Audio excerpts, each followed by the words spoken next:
আল্লাহ যদি আমাদেরকে সরকার গঠনের তৌফিক দেন, আমরা মিশে 11টা মানুষ 22টা হাত, অর্থাৎ 11টা দল, অসংখ্য বাংলাদেশি, আমরা এক হয়ে দেশ গড়ব ইনশাআল্লাহ। আমরা সামনের দিকে এগিয়ে যাব, আর পিছনের দিকে পড়ে আমরা কামড়াকামড়ি করতে চাই না। পিছনের দিকে একটা প্রাণী দৌড়ায়, ওর নাম চিংড়ি মাছ। আমরা কি চিংড়ি মাছ নাকি যে পিছনের দিকে যাব? আমরা দৌড়াবো সিংহের মতো সামনের দিকে ইনশাআল্লাহ। যুবকদের শক্তির উপর ভর করে এই সমাজকে বদলে দেব ইনশাআল্লাহ। যুবকরা, তোমরা তৈরি হয়ে যাও আগামীর দায়িত্ব নেওয়ার জন্যে।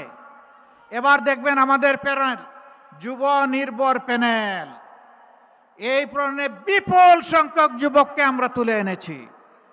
আগামীতে তাদেরকে নির্বাচিত করুন 12 তারিখ, ইনশাআল্লাহ এদের হাত ধরে বাংলাদেশ বদলে যাবে। মা বোনদের জন্য একটা কথা বলেই শেষ করতে চাই, আমরা আপনাদের জন্য গর্বের বাংলাদেশ গড়ব ইনশাআল্লাহ। আপনারা তখন মাথা উঁচু করে বলবেন, আমি একজন গর্বিত বাংলাদেশী। আমাদের জীবনের চাইতে মায়েদের ইজ্জতের মূল্য আমাদের কাছে বেশি।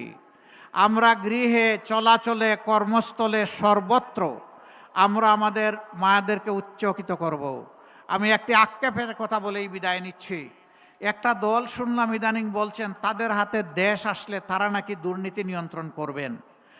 যাদের সংসদ সদস্য 39 জন গুরুতর ঋণ খেলাপি, কায়দা করে তাদেরকে বানানো হয়েছে ক্যান্ডিডেট, তারা বাংলাদেশের মানুষকে দুর্নীতিমুক্ত করবেন। আল্লাহ হাফিজ। বাংলাদেশ জিন্দাবাদ। 11 দলীয় নির্বাচনী ঐক্য জিন্দাবাদ। আসসালামু আলাইকুম ওয়া রাহমাতুল্লাহ।